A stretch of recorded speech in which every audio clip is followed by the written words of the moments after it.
Hey, c'est le grand jour. Donc aujourd'hui, tu vas enfin démarrer ta carrière de tufter. Donc un tufter, c'est quoi? C'est quelqu'un qui fait des tapis. Et ce qu'on va apprendre, c'est le tufting. Alors aujourd'hui, c'est une formation assez complète dans laquelle tu vas apprendre à monter ton cadre. Donc attends. Un cadre comme celui-ci, sur lequel tu vas pouvoir créer tes petites créations, tes petits tapis. Donc dans la formation, tu vas apprendre à manier ton pistolet, tous les petits tips et secrets que j'ai pu apprendre pendant mon expérience de tufting. Et voilà, j'espère que ça te plaira. Tu verras que les vidéos ne seront pas forcément dans l'ordre chronologique parce que j'ai tourné cette formation sur plusieurs jours. Mais j'espère que ça te plaira. Donc je te laisse avec le début de la formation, la création de ton cadre. C'est parti.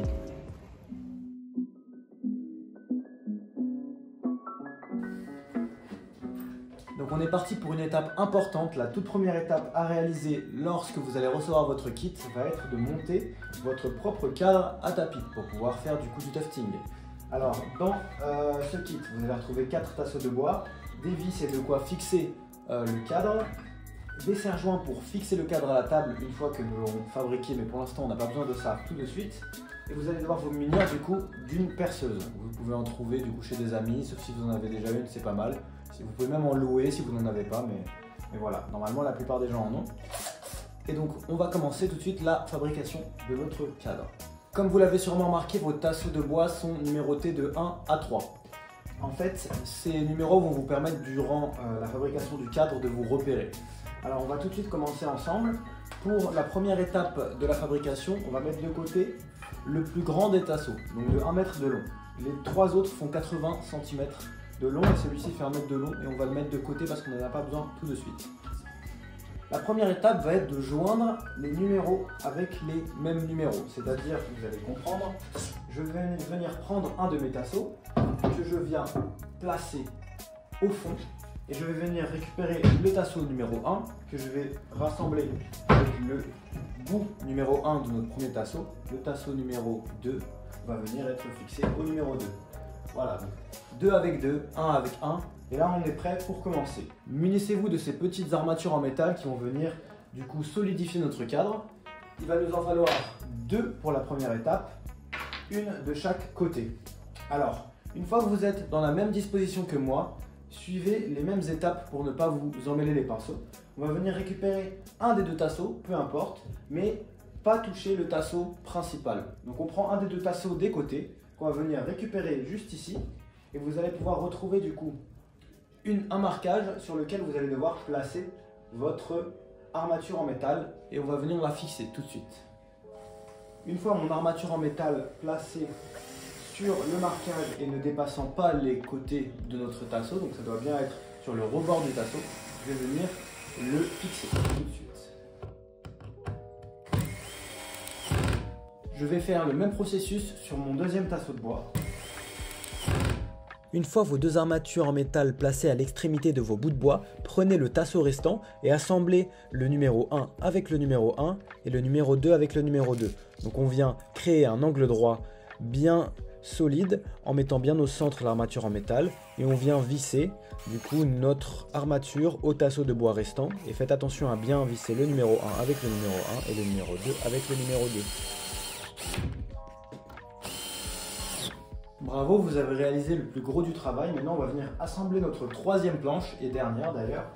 La dernière étape est assez similaire que les précédentes. Le seul détail, c'est qu'il va falloir laisser du coup de chaque côté à peu près la même distance du coup de bois qui dépasse. Donc c'est-à-dire que là, si je me mets comme ça, je pense que c'est à peu près bon. On doit avoir à peu près 6 cm, je pense, un peu plus, de chaque côté. Donc voilà, une fois que j'ai rejoint du coup mes deux spots comme ça, je vais venir du coup attacher de la même manière mon cadre. Dans la vidéo, c'est vrai que ça a l'air facile et dynamique, mais ça prend quand même un petit peu de temps. Donc ne vous en faites pas si vous avez un peu de mal. Faites ça soigneusement. Le but, c'est d'avoir un cadre bien préparé. Nous arrivons donc à la dernière étape de fabrication de notre cadre. Il va falloir être attentif pour ne pas se tromper. On va venir installer des carpet grippers. En fait, ce sont des petites planches de bois munies de tout petits clous qui vont nous permettre de maintenir la toile sur le cadre de manière assez facile. Donc pour l'installer, c'est très simple. Vous allez prendre votre carpet gripper et faites attention. Il y a un sens dans lequel il faut le mettre. C'est-à-dire que vous voyez les petits Les petites pointes vont devoir pointer vers l'extérieur du cadre, jamais vers l'intérieur, toujours vers l'extérieur du cadre. Et je vais donc venir placer ces carpet grippers aux 4 coins de mon cadre à tapis. Vous voyez qu'il y a 4 clous à enfoncer. En fait, je vais venir du coup placer mon carpet grippers sur la bordure de mon cadre en vérifiant toujours, attention, que les petites pointes pointent vers l'extérieur du cadre. Et je vais venir enfoncer ces clous qui vont permettre de maintenir le carpet grippers à notre cadre à tapis. Et voilà, notre cadre est prêt. On va pouvoir commencer du coup à créer des tapis. Donc je vais vous expliquer en voix off comment préparer votre cadre. Tout d'abord, vous allez l'accrocher à une table avec les 2 serre-joints fournis dans le kit, donc accrochez-le bien. Et ensuite, une fois ceci fait, vous allez prendre votre tissu que vous allez tout d'abord accrocher en haut du cadre. Donc petit à petit, attention aux doigts, vous pouvez mettre des gants pour pas vous faire mal. Vous allez accrocher donc chaque petit pic. Et ensuite, vous allez accrocher le coin gauche et le coin droit, histoire de fixer, d'avoir une base pour que notre tissu soit à peu près bien mis. Ensuite, on va venir, sans trop tirer, fixer un des 2 côtés, à vous de choisir. Ça va nous permettre en fait que le tissu soit déjà bien préparé et dans la bonne forme. Et ensuite, on va venir prendre l'autre côté, où cette fois-ci, on va tirer de toutes nos forces. C'est pour ça que je vous disais de faire attention à vos doigts. Vous tirez de toutes vos forces pour que ce soit vraiment très tendu. Et pareil, en bas, on fait la même chose. Et là, vous allez sentir que votre cadre, du coup, sera vraiment très tendu. Et cela va vous éviter une multitude de problèmes. Donc, je vais vous laisser avec une vidéo et un son qui va vous permettre de comprendre à quel point le cadre doit être tendu.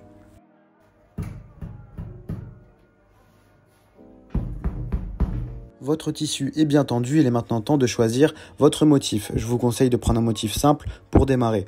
Donc la première étape que vous allez devoir faire et qui est importante est de retourner votre design. Donc là par exemple, je suis sur Photoshop, je vais aller dans Édition, Transformation et je vais retourner mon design sur la symétrie de l'axe horizontal, comme ceci. Vous voyez, ça donne un effet miroir, comme si on voyait mon design dans un miroir.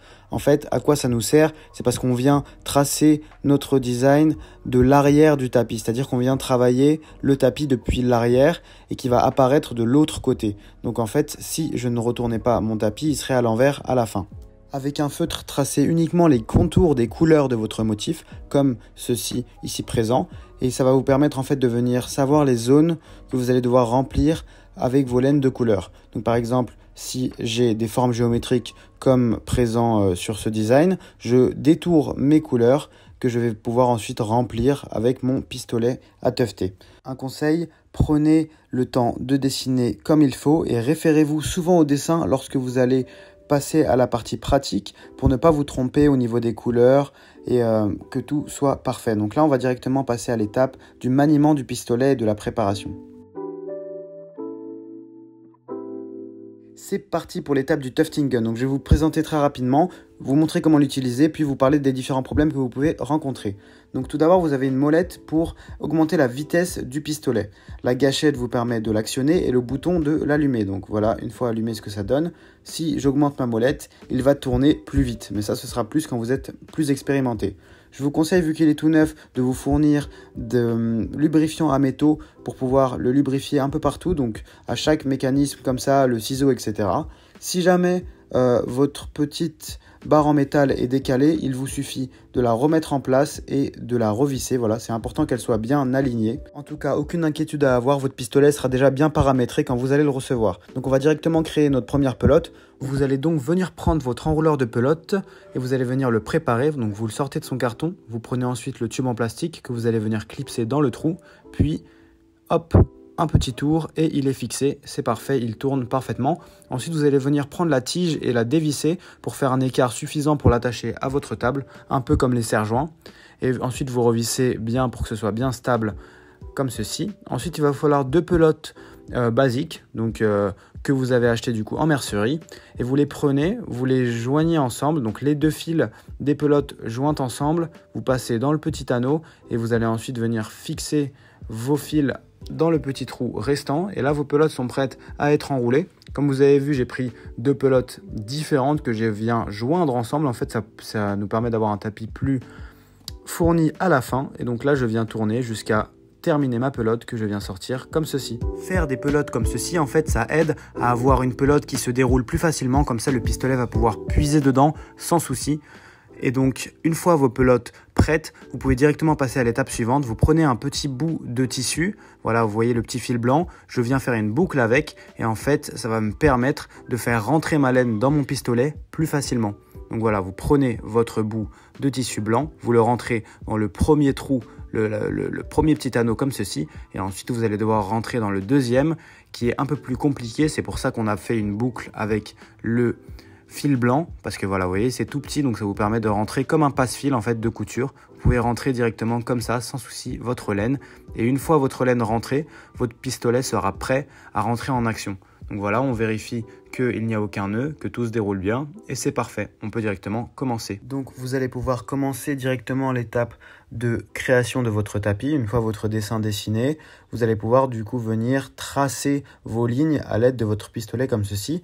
Donc toujours attention, je le reprécise une dernière fois, vous voyez là mon fil vient de s'en mêler, et je vais venir éteindre le pistolet avant de venir retirer le fil pour ne pas me faire mal, parce que ça peut vraiment arriver vite les dégâts, donc voilà, je vous précisais ça. Donc première étape pour s'entraîner, je vous conseille de prendre un feutre et de tracer des lignes, donc comme celle que je suis en train de faire, donc des lignes, des courbes, des lignes horizontales et des lignes verticales que vous allez devoir vous entraîner à suivre. Ça vous évitera de vous tromper lors de la création de votre vrai tapis. Donc je vous explique rapidement, vous voyez ce manche bleu du pistolet, c'est lui qui va donner la direction dans laquelle vous allez aller. Donc c'est-à-dire que si je veux aller à l'horizontale, je vais venir me placer dans cette position par exemple. Donc quelques images pour vous illustrer tout ça. Là, une ligne verticale, il n'y a aucun souci. Je plante mon pistolet, j'appuie bien sur la toile. N'oubliez pas de mettre beaucoup de pression sur la toile pour que votre pistolet soit bien rentré dans la toile. Et donc pour aller à l'horizontale, je tourne le manche bleu de mon pistolet dans le sens de la marche, donc dans le sens où je veux aller, quoi, en gros. Et voilà ce que ça donne. Donc pareil pour mes petites vagues, je viens appuyer tranquillement sur la gâchette, donc n'appuyez pas d'un coup, faites des petits à-coups sur la gâchette, vous appuyez petit à petit, ça vous permet d'être plus à l'aise et de ne pas aller trop vite. Pareil, regardez, on voit que mon pistolet il est saccadé car je fais des petits à-coups avec la gâchette et je suis ma ligne. Faites attention, si votre fil s'enlève souvent de votre machine, c'est peut-être parce que vous l'attrapez avec votre main comme ceci ou que vous marchez dessus.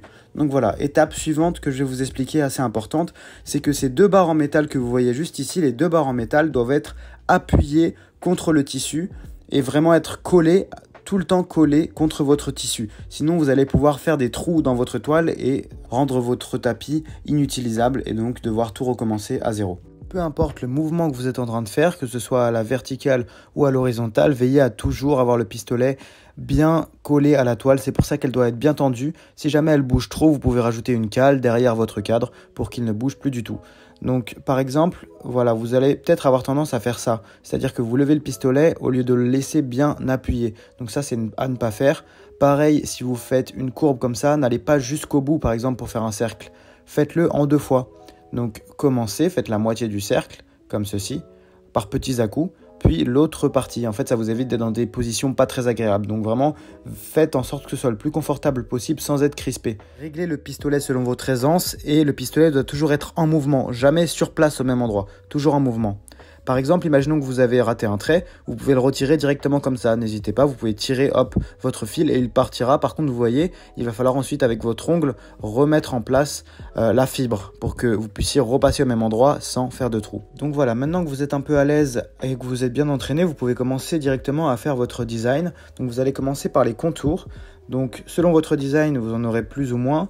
Moi, j'en avais pas beaucoup sur celui-ci, mais en gros, vous allez devoir commencer du plus petit au plus gros, c'est-à-dire que vous allez commencer de l'intérieur vers l'extérieur. Donc je vais venir, comme vous voyez sur ce design, j'ai déjà fait la bouche et les yeux du personnage parce qu'ils sont à l'intérieur et je suis venu ensuite détourer en bleu et puis remplir ma forme. En fait, c'est plus simple de commencer par les petites formes intérieures, puis venir faire l'extérieur, c'est-à-dire que je commence par les contours de ma forme, puis je remplis la forme que j'ai contourée du coup. Un autre cas de figure, imaginons que votre fil s'enlève tout d'un coup, vous allez avoir un petit trou qui vient de se créer, et refermez-le comme je vous ai expliqué juste avant pour éviter tout souci.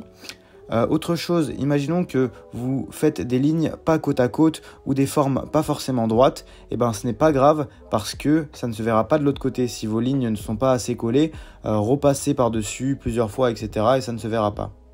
Imaginons aussi que vous avez un tout petit détail à faire, comme un point comme ceci. Vous voyez, je viens sur le même endroit, passer plein de petites fois. Donc j'appuie qu'une seule fois sur la gâchette à chaque fois, je sors, je re-rentre, je rappuie qu'une fois et à la fin, avec mes doigts, je viens nettoyer la zone en enlevant le surplus pour par exemple faire un beau petit rond comme ça pour faire les yeux. Et ensuite, on peut venir faire le contour, veiller à ne pas du tout dépasser entre les couleurs, donc aucune couleur ne doit se chevaucher pour créer un aspect propre de l'autre côté. Regardez, je vais vous montrer directement de l'autre côté ce que ça donne. Hop, je viens faire le contour mais sans trop me rapprocher pour voilà, créer un aspect, hop, un petit œil qui est bien enfermé entre le bleu, mais on ne le voit pas se chevaucher, c'est parfait. Pareil pour la bouche, je viens faire un seul trait, c'est pas suffisant, donc je vais repasser sur mon trait plusieurs fois, histoire d'avoir le nombre de laines que je souhaite pour ma forme. Donc là par exemple je passe au même endroit depuis tout à l'heure et vous voyez ça augmente de plus en plus l'écart de la bouche. Vous n'avez plus qu'à vous entraîner à faire des formes de plus en plus compliquées pour être un chef en tufting et de temps en temps vous allez pouvoir rencontrer quelques problèmes techniques comme par exemple celui-ci qui est que la laine s'enroule dans l'engrenage. Prenez votre temps à chaque fois de régler le souci et de voir que l'engrenage reroule de nouveau après avoir enlevé la laine et ensuite vous pouvez redémarrer votre machine. Si jamais à un moment elle bip, c'est qu'il y a un petit souci donc vous l'éteignez et puis vous la rallumez et tout devrait bien marcher. Il ne faut pas hésiter à la laver souvent, mettez du lubrifiant et enlevez la poussière qu'il y a dessus. Et voilà, on passe à l'étape suivante. Une fois que votre tapis est fini, tout beau et tout propre, vous allez venir prendre de la colle à moquette et sol vinyle. Donc celle-ci de chez Axton, vous pouvez la trouver par exemple chez Leroy Merlin ou vous pouvez prendre des équivalents similaires dans d'autres magasins de bricolage. Rien ne vous empêche. Donc cette colle en fait va nous permettre de fixer le tapis pour qu'il ne bouge plus. Parce qu'avant on pouvait, vous voyez, enlever la laine. Si on faisait une erreur, on pouvait enlever la laine puis recommencer. Et là ce qu'on veut c'est que notre tapis soit fixé et ne bouge plus. Vous allez venir mettre de la colle généreusement. Puis ensuite, racler le surplus de colle. Mais au début, mettez-en généreusement pour bien que votre tapis soit imprégné. Puis vous raclez le surplus de colle et vous le remettez dans le pot directement. Donc vous allez aussi devoir venir laisser une bande de colle sur les contours de votre tapis. C'est-à-dire que vous allez laisser un peu de colle, déborder un petit peu sur 3-4 cm sur le côté de votre tapis pour une étape suivante que vous allez voir juste après. Et aussi sa tâche, donc mettez le cadre au sol, vu que votre cadre est petit vous pouvez le décrocher et le mettre au sol, ça vous évite que la colle ne coule et vous pouvez vous habiller de manière adéquate si vous ne voulez pas tacher vos vêtements ou quoi que ce soit. Donc là on va passer directement à l'étape de découpe. Et voilà, après à peu près 8 heures, notre tapis a déjà commencé à bien sécher et on va pouvoir commencer à le retravailler. Si vous avez peur, vous pouvez laisser sécher 24 heures, mais moi je pense qu'à partir de 6, 7, 8 heures, et qu'on voit que c'est assez sec, on peut commencer à travailler le tapis pour faire les finitions. Munissez-vous de votre plus belle paire de ciseaux et on va venir découper notre motif en laissant une bordure d'à peu près 3 cm voire 4 sur chaque côté du design. C'est parti.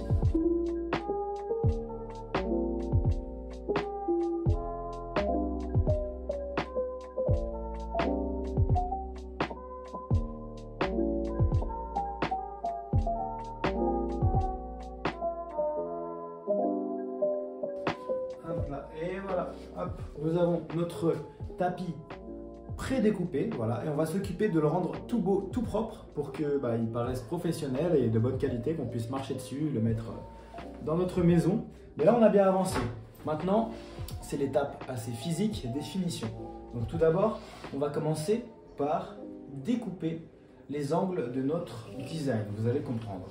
Je vais venir prendre mon tapis que j'ai prédécoupé et venir faire des sections dans les petites bordures en m'arrêtant au niveau de la laine. Voilà, donc je coupe uniquement la bordure qui dépasse en petits rectangles comme ceci, voilà.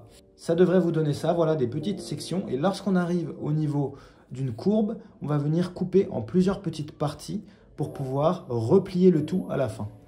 Donc voilà, on peut voir que dans cet angle arrondi, j'ai découpé plusieurs petites lamelles qui vont venir en fait me permettre de rabattre, hop là, comme ceci à la fin, pour que de l'autre côté, on ne voit plus les bordures en fait, voilà.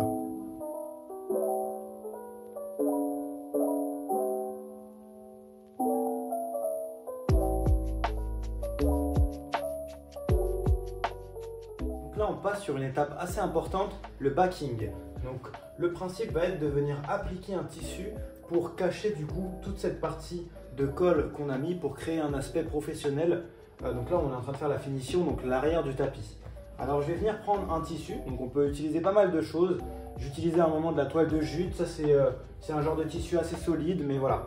plutôt de préférence un tissu si possible un peu solide comme de la toile de jute ou voilà, à vous de choisir, mais plein de possibilités s'offrent à vous, même du velours, ça dépend du design que vous voulez donner à votre tapis. Donc là je vais venir prendre une partie de mon tissu et poser mon tapis par-dessus pour à peu près voir la taille qu'il me faudrait. Donc là il me faut à peu près du coup ça de tissu. Donc je vais venir pré-découper une partie de mon tissu comme ceci. Donc là on passe sur une étape assez importante, le backing. Donc le principe va être de venir appliquer un tissu pour cacher du coup toute cette partie de colle qu'on a mis pour créer un aspect professionnel. Donc là on est en train de faire la finition, donc l'arrière du tapis. Alors je vais venir prendre un tissu, donc on peut utiliser pas mal de choses. J'utilisais à un moment de la toile de jute, ça c'est un genre de tissu assez solide, mais voilà. Plutôt de préférence un tissu si possible un peu solide comme de la toile de jute ou voilà, à vous de choisir, mais plein de possibilités s'offrent à vous, même du velours, ça dépend du design que vous voulez donner à votre tapis.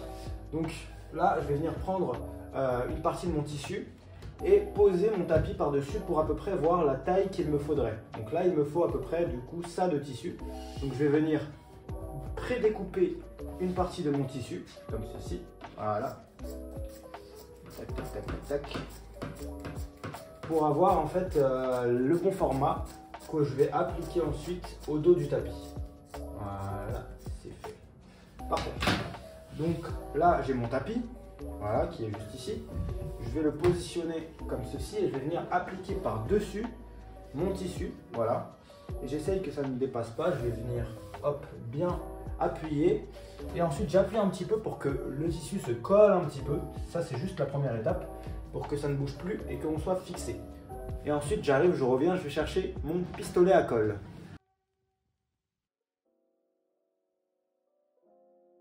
Donc là, j'ai mon tapis. Voilà, qui est juste ici. Je vais le positionner comme ceci et je vais venir appliquer par-dessus mon tissu. Voilà. Et j'essaye que ça ne me dépasse pas. Je vais venir, hop, bien appuyer. Et ensuite, j'appuie un petit peu pour que le tissu se colle un petit peu. Ça, c'est juste la première étape pour que ça ne bouge plus et qu'on soit fixé. Et ensuite, j'arrive, je reviens, je vais chercher mon pistolet à colle. Donc la première étape va être de prendre notre tissu, comme je vous avais expliqué, et de venir mettre de la colle, donc de la glu chauffante au pistolet à colle, tout le long des bordures. Donc je ne vais pas en mettre sur les petites lanières qui dépassent, mais uniquement juste au bord, entre la laine et notre lamelle de tissu. Donc voilà, et je vais venir suivre un petit peu le bord, comme ça, tout le long, et en fait ça va venir fixer notre tissu. Voilà, comme ceci, j'en mets un petit peu, et je viens, hop là, comme ceci, pousser avec ma main pour étaler la colle et venir fixer en fait le tout. Voilà, comme ceci. Et j'appuie bien, et j'attends un petit peu que ce soit bien fixé. Et là, regardez, si je viens tirer du coup, et ben hop, c'est fixé, vous voyez. Et je vais venir en fait faire la même chose tout autour. Et en même temps, pendant que je mets les bordures, du coup je mets de la colle sur les bordures, je vais venir appliquer des petits points de colle sur le centre de mon tapis en fait. Ça va venir, hop, comme ceci, fixer mon tissu au tapis. Voilà, donc on appuie bien une fois avoir appliqué la colle sur les bordures et à l'intérieur. Donc à l'intérieur, j'ai fait des petites lignes de colle pour venir fixer le tout. Et voilà, comme vous pouvez le voir, c'est fixé. Alors il va falloir répéter le processus tout le long. Il y a d'autres méthodes pour coller. Vous pouvez utiliser du coup de la bombe aérosol collante, donc de la colle sous forme aérosol, comme un déodorant, qu'on va venir appliquer du coup tout le long et ensuite appuyer notre tissu sur cette surface collante. Mais je n'aime pas ça parce que ça sent mauvais, ça dégage des vapeurs toxiques pour les poumons et c'est un peu négatif pour la planète. Du coup voilà, je préfère utiliser déjà même si c'est pas très écolo, mais bon, de la colle toujours en pistolet à colle, ça marche mieux. Ça fait moins mal au nez, voilà, c'est plus simple. Et donc là, je continue et j'applique tout le long ma lanière, ma petite ligne de glu.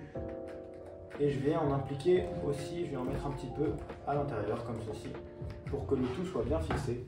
Et à chaque fois, je reprends mon tissu et je viens du coup appuyer comme ceci, en fait, pour que ce soit bien lisse. Pour pas qu'on ait de pliures ou quoi que ce soit, je viens et faire une petite pression avec mes mains pour que ce soit bien fixé. Et voilà, l'étape est finie. Donc j'ai appliqué la colle sur toutes les bordures, comme vous pouvez voir juste là notre colle est bien à la limite de la bordure, donc il me reste toujours cette petite lamelle à l'extérieur. Et là, je vais venir du coup découper tout ce qui dépasse. Donc toute la partie non collée, je vais venir la découper. Encore une fois, je vous mets cette étape en accéléré pour que ce soit plus rapide.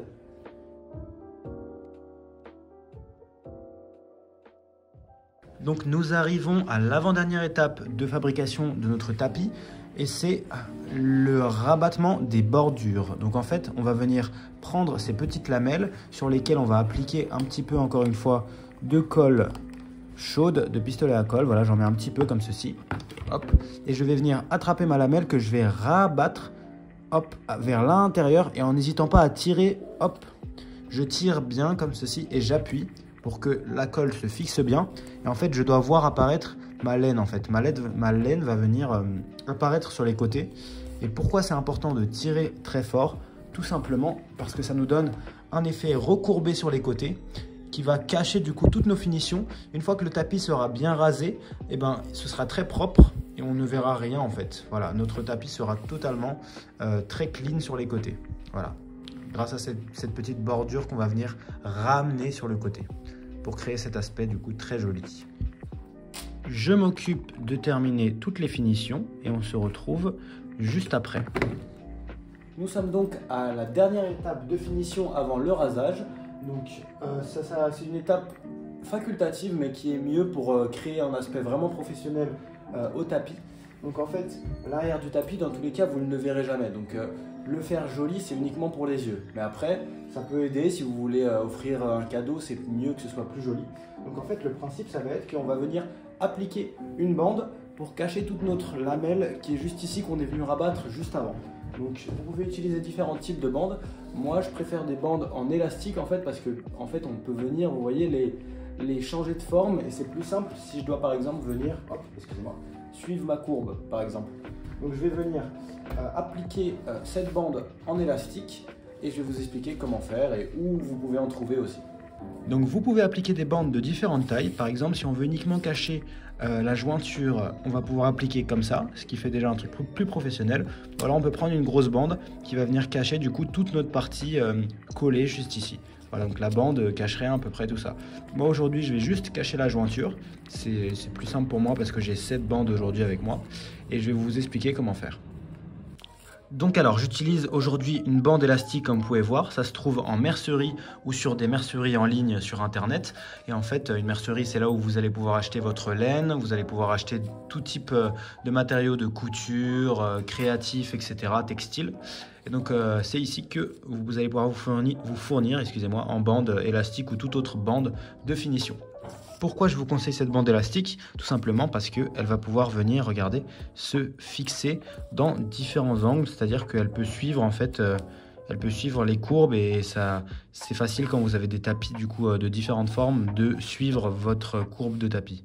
Pour l'appliquer, rien de plus simple, je prends ma bande, je fais un point de colle au niveau où j'ai envie qu'elle démarre, voilà, on voit le petit point de colle et je vais venir hop, appliquer ma bande en appuyant un petit peu pour qu'elle se fixe. Comme ceci, et ensuite je vais venir appliquer une ligne de colle là où je vais venir passer ma bande. Donc par exemple moi elle va passer juste ici, donc je prépare ma ligne de colle et je fais étape par étape, petit à petit.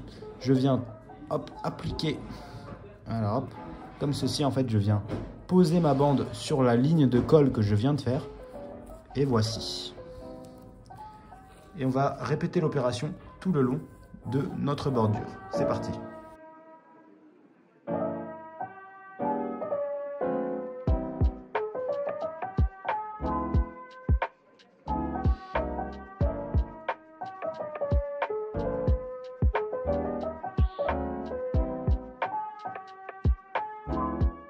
Ensuite, on passe à l'étape du rasage. Elle n'est pas nécessaire, mais elle est importante si vous voulez un résultat très professionnel pour votre tapis. Donc pour commencer, moi je n'avais pas de tondeuse au début et ça faisait l'affaire, mais ensuite j'en ai acheté une. Plusieurs possibilités s'offrent à vous. Celle que j'utilise actuellement, ce sont des tondeuses en fait pour moutons, voilà, que vous pouvez trouver sur internet. Ou alors vous pouvez utiliser des tondeuses pour animaux de compagnie, chiens, chats, etc. Ça fera aussi l'affaire.